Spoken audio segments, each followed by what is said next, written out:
Now, Tay-K thinks he's getting released soon. Now, for people who don't know who Tay-K is, he's one of the biggest crash out stories in rap. And back in 2017, he went viral with a song called The Race, a song he made while he was literally on a run from the police.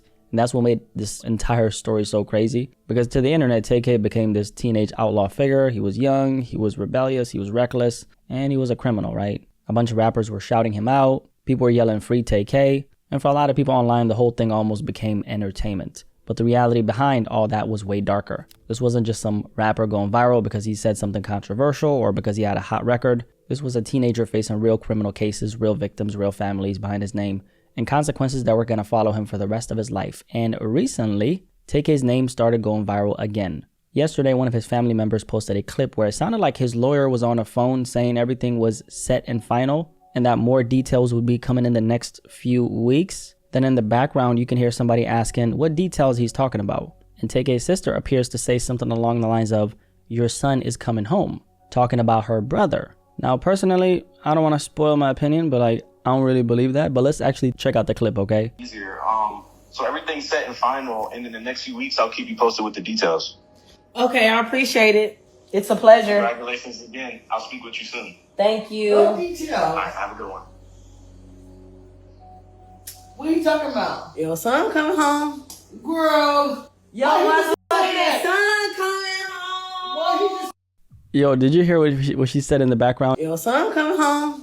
Girl. But she was like, "Your son is coming home." And then she was like, "Girl," knowing damn well she lying, right? So is Tay-K actually getting released? Now, listen, I appreciate that people can have hope through moments like this. Objectively speaking, hope is a beautiful feeling. You can have hope that things are going to work out despite the circumstances. You can have hope that your little Toyota Corolla is going to turn into a Lamborghini Urus overnight in your driveway. You can have hope that the girl with all the red flags is just misunderstood and she's ready to be a housewife when really you know she's in her hot girl era because summer's here. Hope is very powerful. But all jokes aside, when we're talking about Tay-K specifically, this is where we have to separate hope from reality. Because after I saw this clip, I was very curious. So I went straight to the Texas Department of Criminal Justice website. I searched Tay-K's government name, and according to the official prison record, nothing has changed. Alright, so right now we're on the Texas Department of Criminal Justice website, and as you guys can see, inmate information details right here,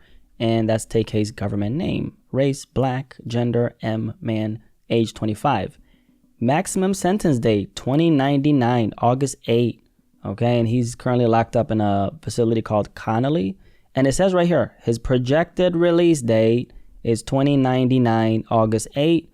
Parole eligibility date, 2049.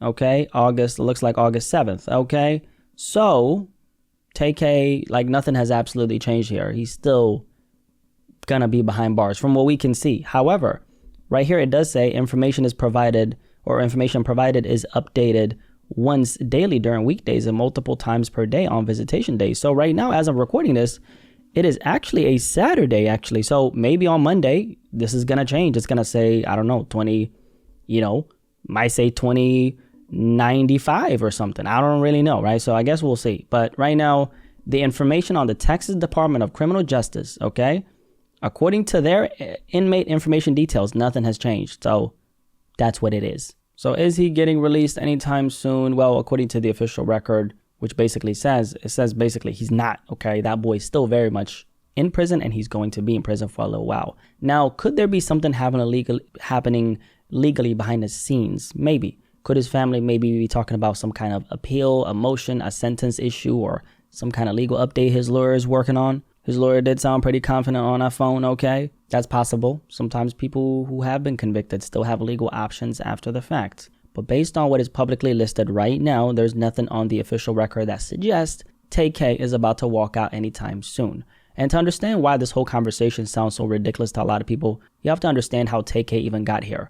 Now, I did actually make a video on this like 3 weeks ago, which is a pretty good video, so I'm not going to go into all the details that I did in that particular video. I will leave a link to that video in the description below. But let me kind of touch on it just for people who don't know who Tay-K is or they don't want to go to that video and they just want some basic information quickly. So before Tay-K ever became nationally famous, his name had already been connected to serious violence. On New Year's Day of 2016, Tay-K's name appeared in police documents connected to the fatal shooting of 20-year-old Sarah Muchlechner in Denton, Texas. Sarah had been driving her friends home after a New Year's Eve party. She was the designated driver, okay, the DD, that particular night. And then a black SUV pulled up next to her car at a red light. She was in the car with her friends, and then they had a verbal exchange. And the driver in the car that Tay-K was in, his name was Eric Santana Sage, or actually Eric Santana Sage is his nickname, but his name is Eric Johnson.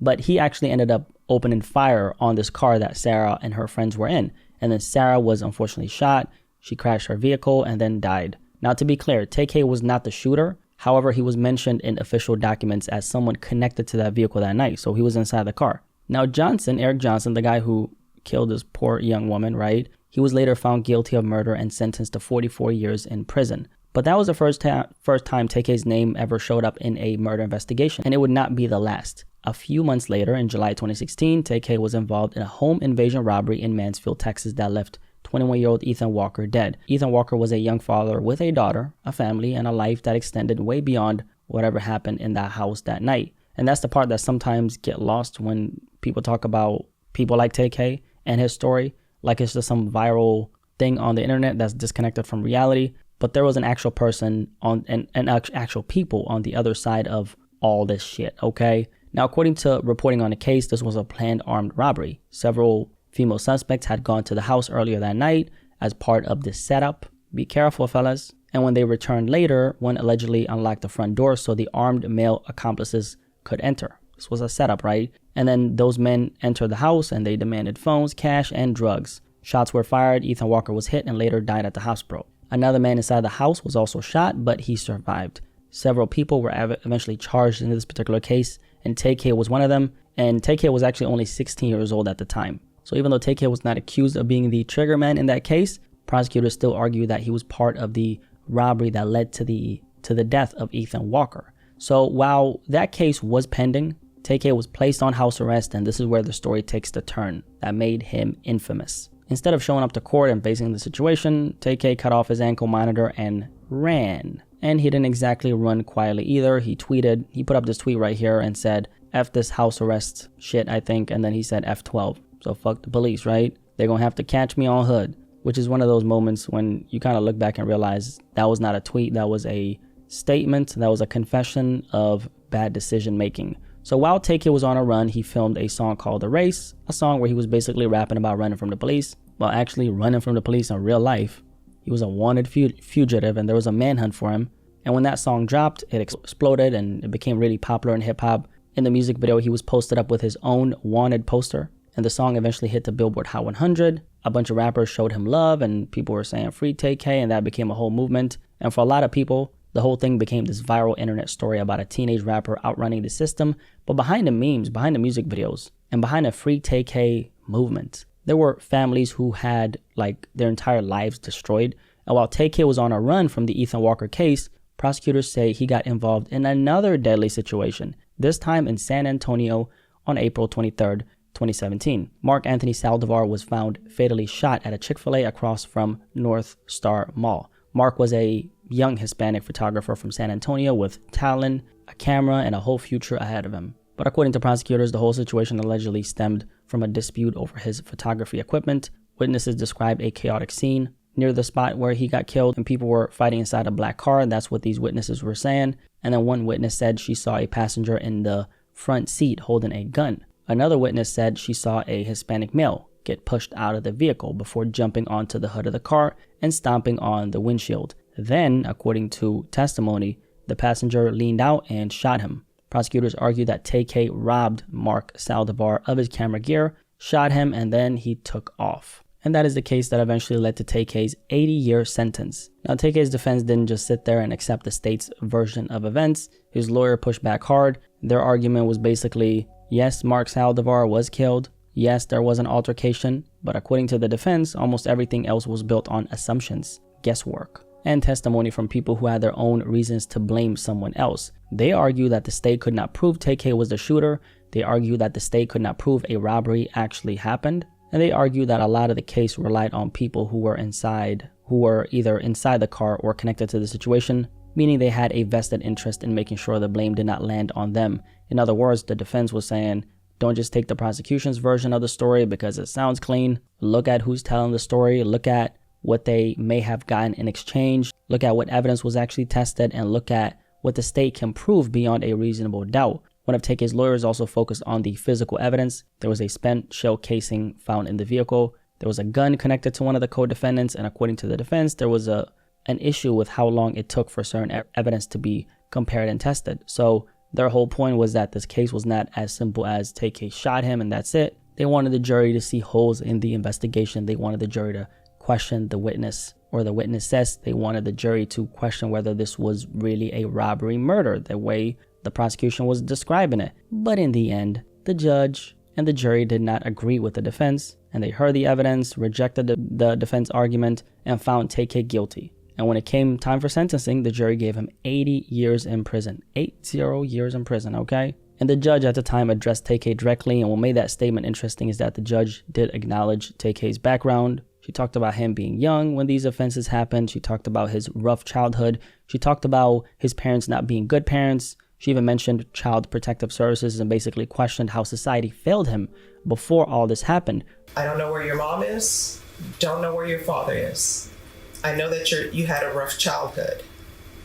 And I do know that these offenses occurred when you were very young. But then she brought it right back to reality, because no matter what Tay-K went through, Mark Saldivar, the young Hispanic man, was still dead. His family still lost him forever. And the judge basically told Tay-K that he still had a life. He still had a family who could visit him, and he still had a chance to better himself inside those prison walls. But Mark Saldivar did not have that chance anymore. And that's the part a lot of people just a lot of times skip over, because Tay-K's story is tragic no matter what way you look at it, because he just threw away his life for absolutely nothing. But it's not only tragic for Tay-K, it's tragic for Sarah Muchleshner, her family. It's tragic for Ethan Walker's family. It's tragic for Mark Saldivar's family. It's tragic for every person who got pulled into this chaos for absolutely no reason when they did not ask for it. And this is why the Tay-K's getting released soon conversation is feels so strange, because yes, his family might have hope.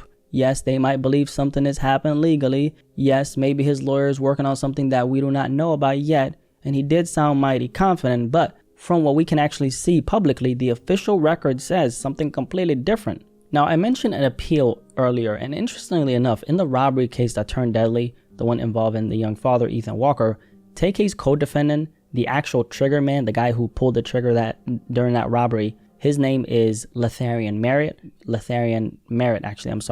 and he actually tried to appeal this entire conviction. Now, Merritt was convicted of capital murder and sentenced to life without parole, and he took his case all the way to the Texas First Court of Appeals. His argument was that his post-arrest statements should have been thrown out because the arrest warrant allegedly lacked probable cause. He also argued that the affidavit used to arrest him left out important information, specifically that a key witness had lied to police. The court rejected his arguments and affirmed the conviction. Life without parole upheld. So he's gonna stay where he's at. So when people wonder if an appeal can magically undo everything, that's a reminder that appeals are usually a very just an uphill battle. They can happen, and sometimes they matter, and sometimes they can work, right? But they're not the same thing as somebody suddenly being released. So if Tay-K thinks he's getting released from prison soon, or his family thinks he's getting released soon, the question becomes, based on what?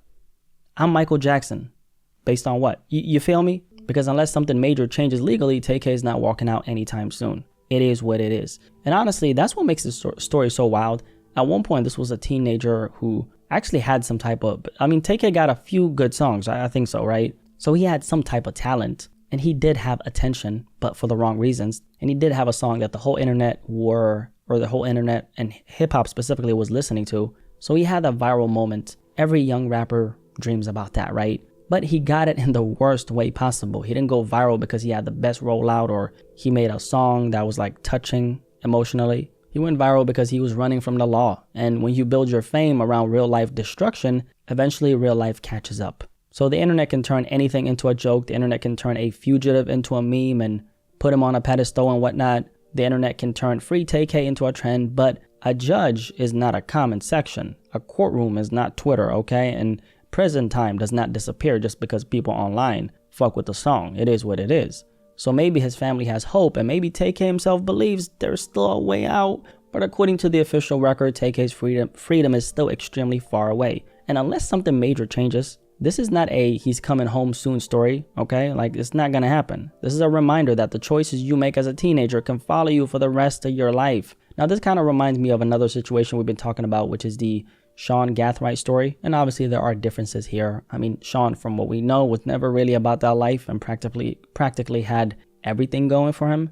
Tay-K, on the other hand, came from a much more unstable background and was already around a lot of chaos at a young age. But even with those differences, I still think there's a bigger conversation here about young men crashing out in a way that honestly, just like this whole crash out shit needs to be studied, okay?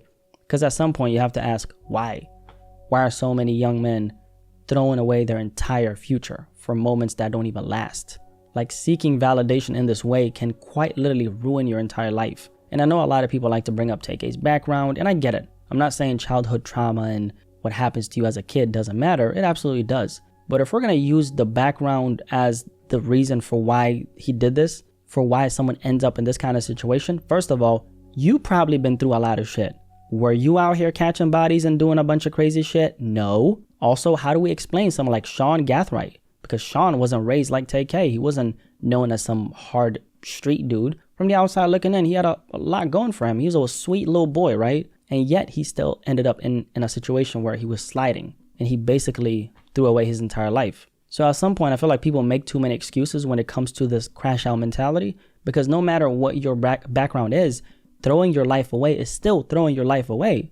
I mean, imagine being in your 20s and realizing that you might never, actually, you'll never be out, which means you'll never go to the beach again and touch sand with your feet. You'll never travel to the places you always wanted to see. You'll never wake up and just decide to go somewhere.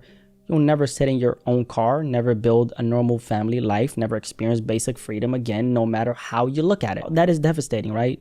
But then again, these are not simple mistakes. We're not talking about forgetting to pay a parking ticket or cussing somebody out in public because they called you a bitch or some shit like that. We're talking about situations where people lost their lives. So as sad as it is to see a young man throw his life away, it's also important to remember that there are families on the other side who lost somebody forever. And to all the young crash outs out there who are thinking about sliding, hitting a lick, robbing somebody, or doing some stupid shit for a few bands, my message to you is this. Keep in mind, that's basically how Tay-K's life changed forever in that robbery case where he was sentenced to 55 years behind bars. He quite literally, and this group of people, they quite literally had the mindset of, oh, we're going to go in here, we're going to rob them and, get some money and drugs, whatever, right? That's what they were thinking. But the part a lot of people don't understand is this. You don't always have to be the person who pulls the trigger to end up buried under decades of prison time. If you are present, if you're part of the plan, if you're participating in the crime and somebody dies, my fellow YNs, you'll get the time. The law can and will still come down on you like you did it yourself hard because you were part of it. So technically you did it, right? And that's exactly why these situations are so dangerous, because what starts as, yo, we're about to hit a lick, can end up with a body, somebody dying, somebody dead, families destroyed, and a teenager spending the rest of his life in a prison cell. So many young lives were ruined in this entire process. And for what? Absolutely nothing. Now, is Tay-K getting out soon? Well, if I was a betting man, I would bet against it. Actually, I would quadruple bet against it. Because according to Tay-K's inmate information, he is eligible for parole in 2049. By that point, Tay-K would be around 49 years old, and his projected release date is listed as 2099. That would make him 99 years old by that point. Now, is it biologically possible for a human being to live to 99? Of course. People live to 99, like that's a thing. People live to 100. It happens. But are we really betting on Tay-K living to 99 years old behind bars? Especially with prison food, prison stress, prison politics, and just the overall reality of being incarcerated for that long? I don't think that's very likely. However, like Justin Bieber once said, I will never say never. Tay-K, this for you. I will fight to forever. But the point is, when your projected release date is a year where you would be 99 years old, that is not a release date you celebrate. That is basically the system telling you you might technically still have a release date, but your life as you knew it is over. And we will get that sweat equity out of you. If you made it this far, drop a like on this video, and of course, subscribe if you're new here. My name is Blackie Speaks. Nice to meet you. I'm very curious what you guys think about Tay-K's supposed release. This supposed release, I don't think he's getting out right. His lawyer and his sister sounded pretty confident, however. Personally, I don't think he's getting released anytime soon, but, you know, just like how sometimes you might ignore red flags and think that she's wifey, she's in her, you know, hot girl era, right? So anyway, y'all let me know in the comment section below, and I'll catch you guys in the next video, man. Peace, I'm out.